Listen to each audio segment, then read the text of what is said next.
अखिलेश यादव जिंदाबाद, जिंदाबाद जिंदाबाद। पीडीए का नेता जिंदाबाद, जिंदाबाद जिंदाबाद। अखिलेश का नेता जिंदाबाद, जिंदाबाद जिंदाबाद। अखिलेश यादव जिंदाबाद, जिंदाबाद जिंदाबाद। अखिलेश यादव जिंदाबाद, जिंदाबाद जिंदाबाद।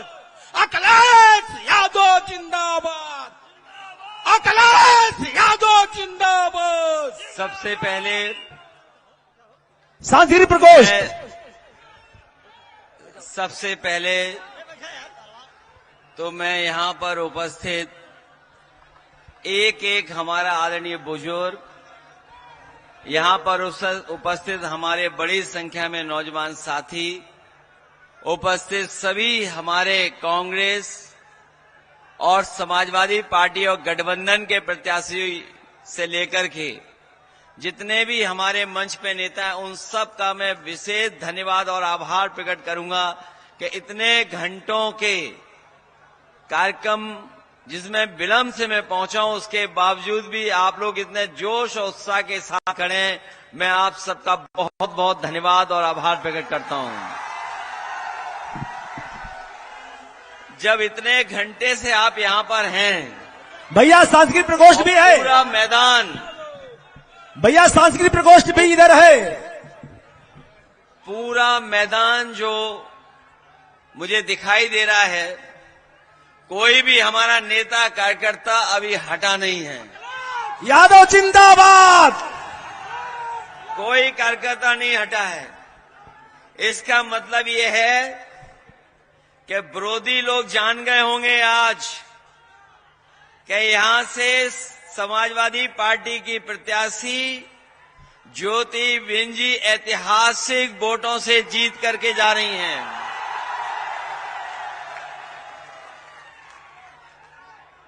और केवल आपको अब मतदान करना है, वो भी पूरी सावधानी के साथ। मतदान के समय पर पूरी सावधानी। बस अब डॉक्टर ज्योतिबेन जी को सर्टिफिकेट लेना है। और ये बात मैं इसलिए भी कह रहा हूं, कि सरकार के मुख्यमंत्री जी को इतनी बार नहीं आना पड़ता अगर उन्होंने पिछले 7 साल में कुछ काम किया होता तो।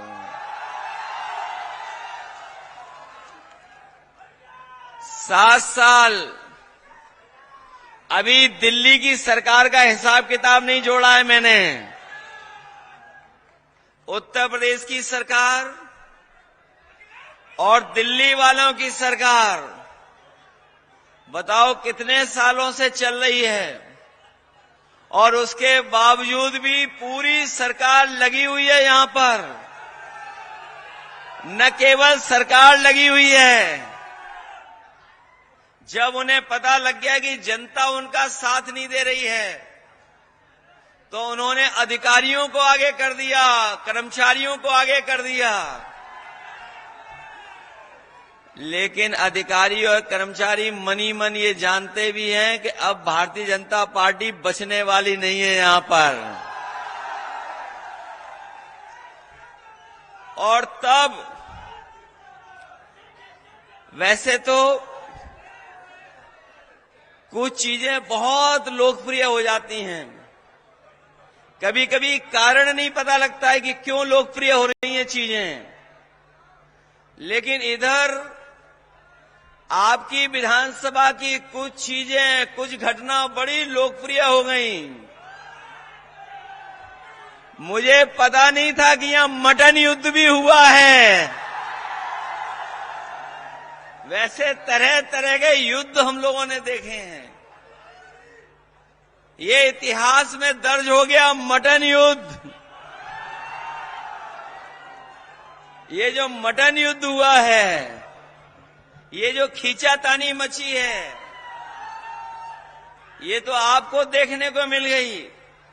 वरना दिल्ली और लखनऊ के इंजन पहले से ही टकरा रहे थे, टक्कर मार रहे थे एक दूसरे को। न केवल सरकार के इंजन टकरा रहे थे, बल्कि इनके नारे भी अब टकरा रहे हैं। नारों में भी एक दूसरे लोग टकरा रहे हैं। और जो हमारे मुख्यमंत्री जी हैं, वो समाजवादियों से डरे हुए हैं। और डरे न होते तो कभी एक संत की कोई ऐसी भाषा होती है। हमारे यहां और आपके यहां सब जगह परंपरा ये है कि जो ज्ञानी होता है, जो जानकार होता है,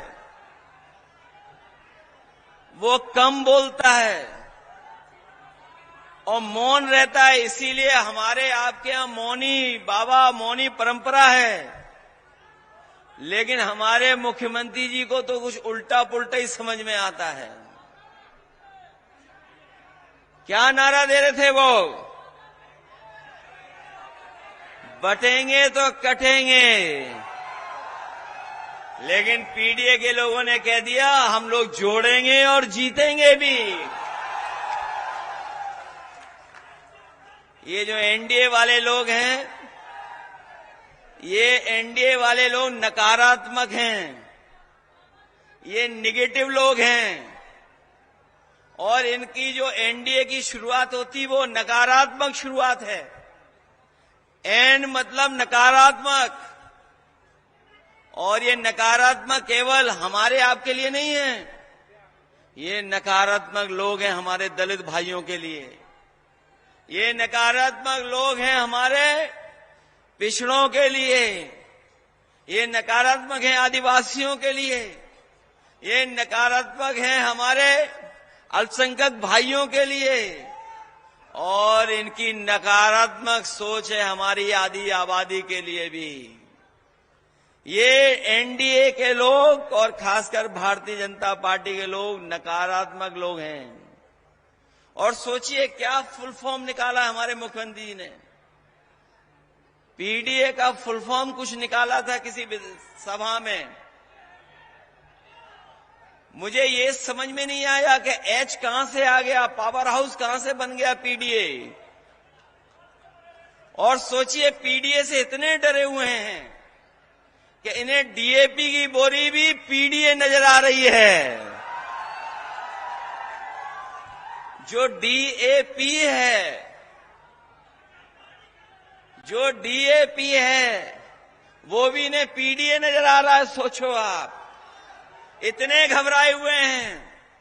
और अगर ये जनता का जो समर्थन जान जाएंगे और देख लेंगे, अपने आप हिलते हुए नजर आएंगे। अब ये मुकाबला नहीं कर पाएंगे हमारा और आपका। जब पिछले चुनाव में मैं आपके बीच में आया था तो मैं कह रहा था कि बोरी में से चोरी हो रही है।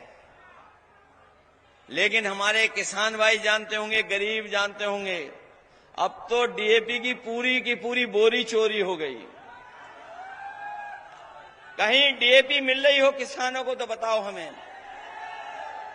जब किसान को जरूरत है अपने खेत की पैदावार को बढ़ाने के लिए, उस समय ये सरकार डीएपी उपलब्ध नहीं करा पा रही, खाद उपलब्ध नहीं करा पा रही, आय दोगुनी की बात की, धान की कीमत नहीं दिला पा रही। अगली फसल जो आएगी उसकी तैयारी नहीं की है सरकार ने कि खरीदेंगे किस कीमत। और क्या कहते हैं कि हम $1 ट्रिलियन इकोनॉमी बनाएंगे। हमारे मिर्जापुर के साथियों, ये 1 ट्रिलियन इसलिए अंग्रेजी में बोल रहे हैं जिसको आपको समझ में नहीं आए। ये 1 ट्रिलियन कोई नहीं समझता कि 1 ट्रिलियन क्या है। इसीलिए वो कह रहे हैं हम 1 ट्रिलियन की अर्थव्यवस्था बनाएंगे। और क्या कहते हैं कि कानून व्यवस्था के सवाल पर हम जीरो टॉलरेंस है, हमारी जीरो टॉलरेंस है। इनकी जो जीरो टॉलरेंस है कानून व्यवस्था, वो पूरी जीरो हो गई। पहले तो आपको पता होगा कि पुलिस चोर बदमाशों को पकड़ती थी। इधर आपने बनारस में देखा होगा पुलिस को पकड़ रही है। और बलिया गाजीपुर वाले भी जानते होंगे, एक बड़ा अधिकारी भेजना पड़ा तब पुलिस पकड़ी गई वहां, रंगे हाथों पकड़े गए, रंगे हाथों पकड़े गए। और जब बनारस में पकड़े गए तो हम लोगों ने जब सवाल खड़ा किया तो उन्होंने कहा कि ऐसी कोई घटना नहीं की हुई। हम अपने खोजी पत्रकार साथियों का धन्यवाद देना चाहते हैं कि वो भी सीसीटीवी का कैमरे का खोज करके ले आए और दिखा दिया